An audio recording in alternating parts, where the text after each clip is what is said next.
When Martha Karua warns that forcing Kenyans who registered to vote before 2012 to re-register ahead of the next election raises serious constitutional concerns, she is not just making a legal argument, she is blowing a political whistle loud enough to wake even the rooster that overslept during the last voter verification exercise. I want us to unpack this moment with practical wisdom and some bit of humor. You see, in African politics, changing voters' rules near elections is like moving goalposts during a match. Imagine villagers already playing football barefoot on a dusty field. Then suddenly the referee announces, everyone wearing blue shorts must go home and change before the second half begins. Immediately players are going to ask, referee, are we still playing football, or has this become a fashion show? This is the spirit behind Martha Karua warning. African elders were right when they said that you do not change the river crossing point when people are already in the water. If millions who registered before 2012 must re-register, wananchi begin wondering whether this is administrative housekeeping or political landscaping. You see, the Constitution of Kenya is very clear about the right to vote. Under the Constitution of Kenya 2010, especially Article 38 of the Constitution, every citizen in Kenya has the right to register as a voter. Every citizen has a right to vote and to participate in free and fair elections. Now, imagine telling someone, you registered legally before 2012, but please come register again or stay home during elections. That begins sounding like telling a man, you bought your land properly in 2008, but kindly buy it again so that we can confirm ownership. Even the village chief will cough politely before announcing such a rule. African elders were right when they said that a goat does not pay dowry twice for the same marriage. You see, Martha Karua's sentiments also raise the issue of administrative efficiency versus constitutional suspicion. See, government agencies sometimes update registers for a number of reasons.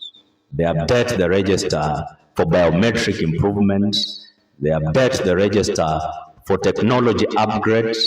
They update the register for data cleanup. Now, that is normal. But you see, timing matters in politics. Because in African governance, when the fence starts moving, the farmer checks whether the land is also moving. If updates happen too close to elections, wananchi start sharpening their political antennas immediately. Be that as it may, why is it that the pre-2012 voters specifically are raising eyebrows? This is where the story becomes even interesting, like a market conversation near closing time. Why 2012 voters?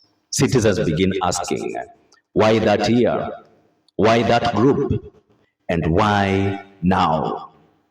It becomes like a landlord saying, only tenants who moved in before 2012 must repaint their doors. Naturally, everyone asks, is this renovation or eviction preparation? African elders were right when they said that the stick used to measure maize today may measure people tomorrow. Martha Karua's sentiments also emphasizes the fact that the IBC question is always the elephant in the room. Anything involving voters register automatically invites discussion about the credibility of the electoral process.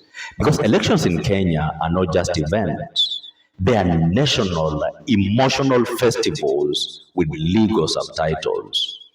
If voter registration rules changes unexpectedly, wananchi ask, is the referee adjusting the whistle, or is the referee adjusting the scoreboard? African elders were right when they said that when the drumbeat changes suddenly, dancers look at the drummer. One of the things we must always remember as Kenyans is that the constitutional spirit matters more than the technical procedure. Even if technically possible administratively, the Constitution is not just about procedures. The Constitution is about public trust. You see, Article 81 of the Constitution of Kenya 2010 emphasizes that elections must be free, elections must be fair, elections must be transparent, elections must be credible and verifiable. Now imagine telling millions of voters, please repeat registration or risk exclusion. Even if legal explanations exist, politically, it sounds like asking passengers to rebuy tickets halfway through the journey. African elders were right when they said that a journey does not begin again simply because the conductor has changed. But what is the political meaning behind Karua's warning? You see, Karua's warning is less about paperwork and more about electoral confidence insurance. Martha Karua is simply telling the country that be careful not to create rules that look like they are selecting voters instead of serving voters. Because in African politics, when the cooking pot is being moved quietly, the children check whether supper is still theirs. The bottom line is, ordinary citizens are not just quoting constitutional articles daily, but they understand fairness instinctively. They are asking one simple question: if I registered legally once, why must I prove myself again? Because as the oldest village wisdom reminds us, the man who keeps asking for your identity after knowing your name is not planning friendship. My name is Biketi. If it is your first time here, make sure to subscribe and to follow this channel for more political analysis.